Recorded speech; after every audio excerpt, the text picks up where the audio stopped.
This is to the BBC. This is to every single mainstream media. I mean, come on, enough, enough, enough. 74 years of this, enough, really enough. It is about time that you report the truth.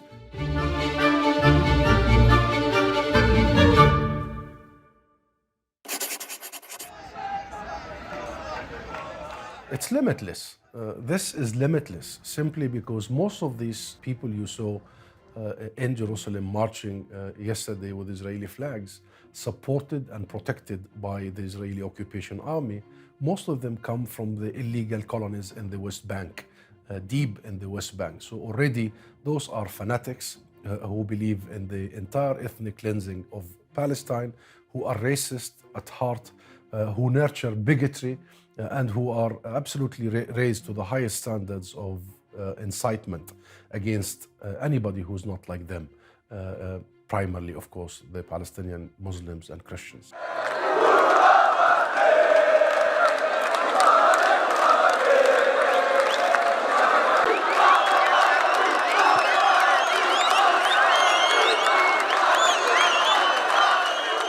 My take is international media, not all of them, but the mainstream ones, are complicit and complacent in the injustice that has been inflicted on us for 74 years and ongoing. Look at yesterday, Sunday, the so-called march. Look at the BBC and their coverage of the story. You will see the headline that tension is high in Jerusalem because of Israeli youth flag march. That's the headline. I mean, how could this be more twisted? This was not a march by youth, but a march by illegal settlers, and illegal according to the laws of this country that the BBC serves, the United Kingdom. And this was not a march to celebrate a legality, but a march to celebrate an illegality, a military occupation of East Jerusalem, again, according to the UK policy and international resolutions and law. And this was a march that brought fanatics to the streets and shops and homes of the people in Jerusalem, our people, the Palestinian people. Fanatics that would chant death to the Palestinians, that would celebrate the murder of Shireen Abu Akleh, that would spread gas, pepper gas into the eyes of elderly women, elderly people. Those are hooligans rather than youth, and they are doing something that is illegal, and they are also desecrating the holy site of Al-Aqsa. The BBC should have put its own audience in perspective, in context, but failing to do so is aiding the situation to continue.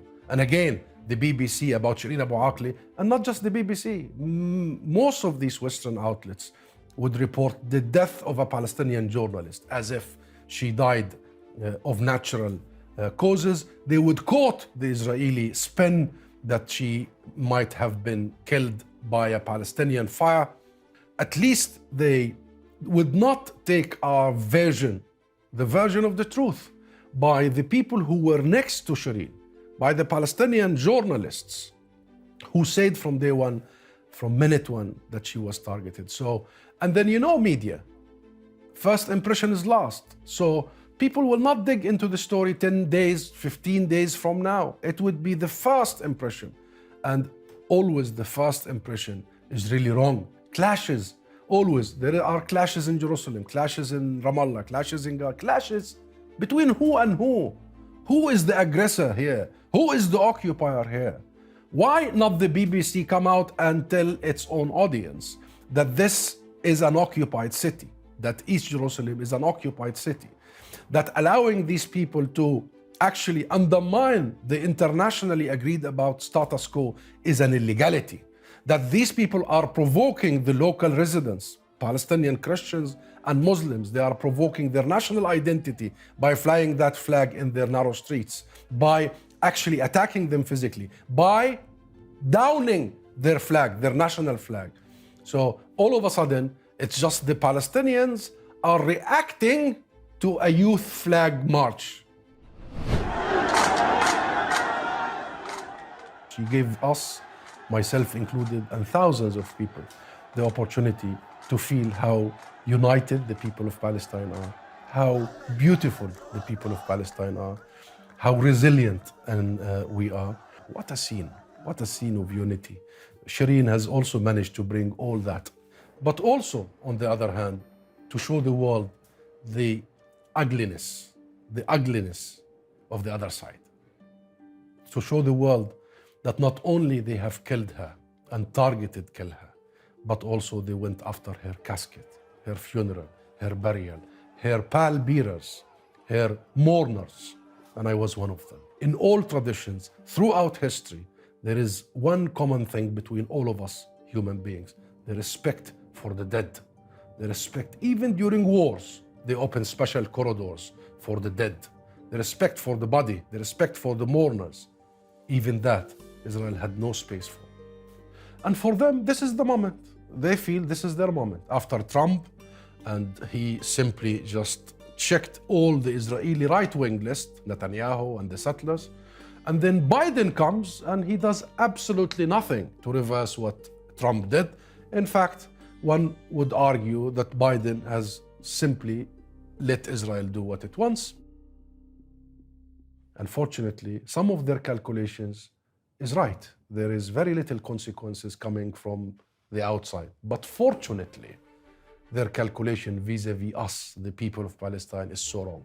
Because such a people, that is the people of Palestine, such model of resilience and resistance is inspiring many people. While we don't have much hope of governments, we have a lot of hope that this movement between the grassroots in Palestine and the grassroots worldwide is going to produce soon the South Africa moment.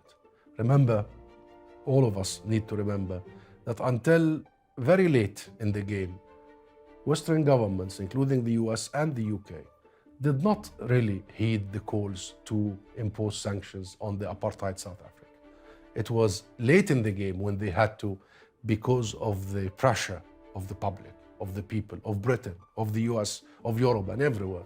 That pressure is mounting, that public awareness is happening, despite the complicity of the international traditional media, despite the complicity of governments, despite the attempts by the social media to block Palestinian content and to over-enforce the so-called rules on our voices. Despite all that, the truth is coming out.